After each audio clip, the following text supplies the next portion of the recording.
Hey guys,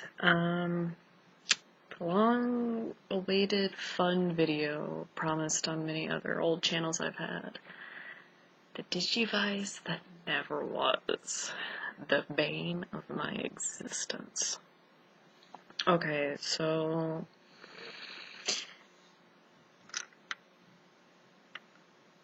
this is what I'm talking about. This stupid 1.5 by 3 inch bootleg poop. Yes. And it's already changing itself again. Okay, so what happened was I won this in an auction,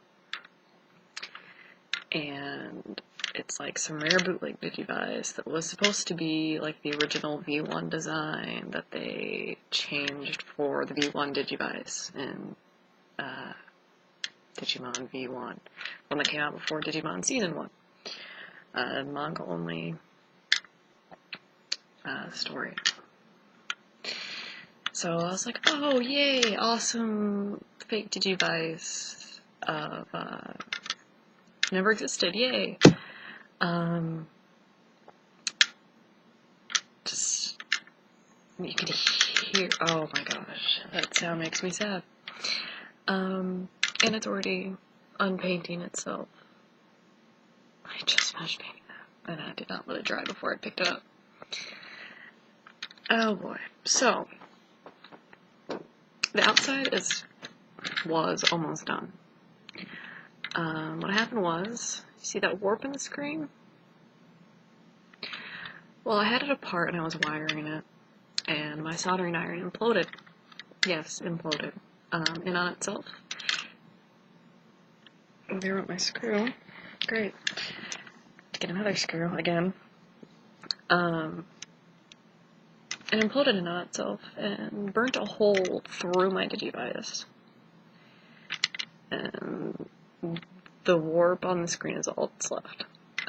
There was a giant hole. Yeah. And I modded over it with Mod Podge and epoxy. I'm really sad that I just lost that screw because that was my last one for the battery compartment. Anyways, so yeah, that was sad when it imploded. But then I already unscrewed this, but of course it's gonna be stuck now. Big dumb banana. If I can get it off. We had another incident because I can't leave crap alone, where the battery imploded too. What do you mean imploded, Sora? Well, this is a battery. Yay, most Digimon fans should know this type of battery because it's in a lot of Digivices. This is also a battery that decided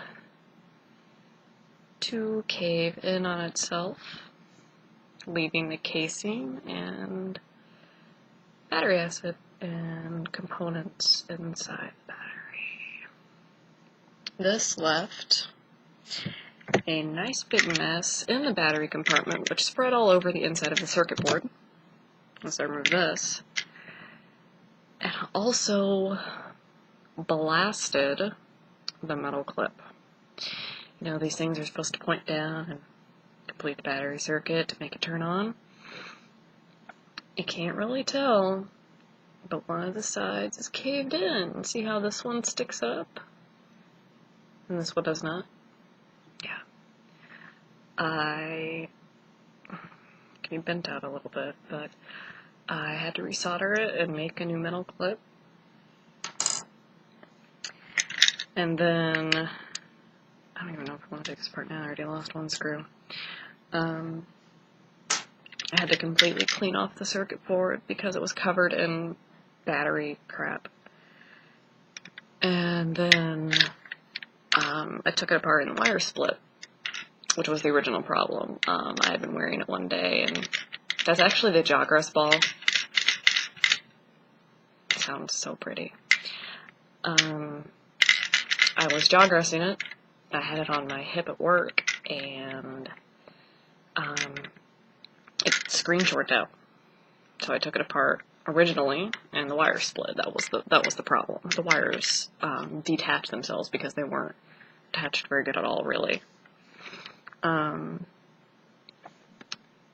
So once the wires split, I had to get new wires. Got new wires, and that's when I was soldering them together. And soldering iron imploded and left a giant hole in the bottom, which luckily you can no longer see. Unfortunately, there's still some pry marks here from where I had to pry it open, because once it's apart, you have to flick it open. And I only have 2 screws left to hold it together now. These 2 are gone. And I just lost my one for the battery compartment. Hopefully I can find that.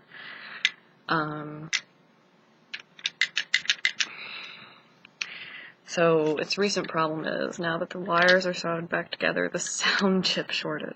And that's not gonna...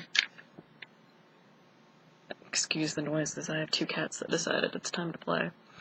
Not gonna be as easy to fix, because it's tiny. It's about that big. It takes up like this little section. And it just... I guess it got hit in the blast when the soldering iron imploded on itself.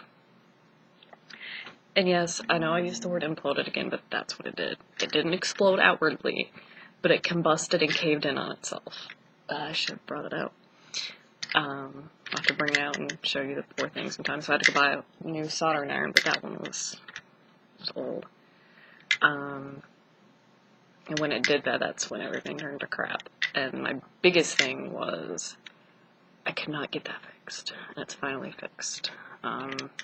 There was a giant hole all the way down where you could just see into the circuit boarding.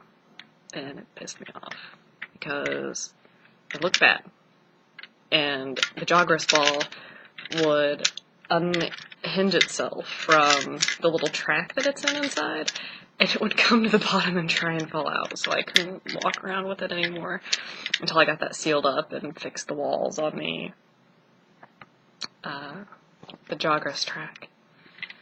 But this is the little turd I'm talking about when you hear me mention the Digivice That Never Was. I talk about it a lot because it was an early-ish electronic restoration project that I did before I kind of unofficially opened my Digivice repair shop.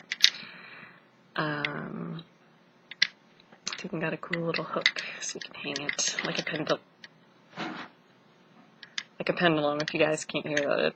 My cat is trying to destroy my tape. Still ash inside. I thought I got it all cleaned out, but I forgot to clean the actual compartments because I cleaned the circuit board. But yeah, I'm gonna go ahead and tell you that this is not for sale. Not like anyone's gonna want this piece of junk. But I know the oohs and ahs of, oh, it was the original design for the Digivice, and blah blah blah. No, it's not. This is mine. And it's broken, so you don't want it anyways, because it's junk. Until I fix it. It's not junk. But it's still not going anywhere. Cats. They exist. They do.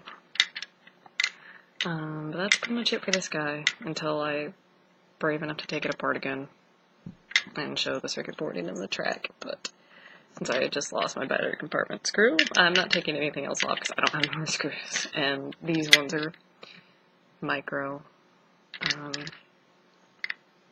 Use this to take it apart, but I'm gonna go look for my screw now.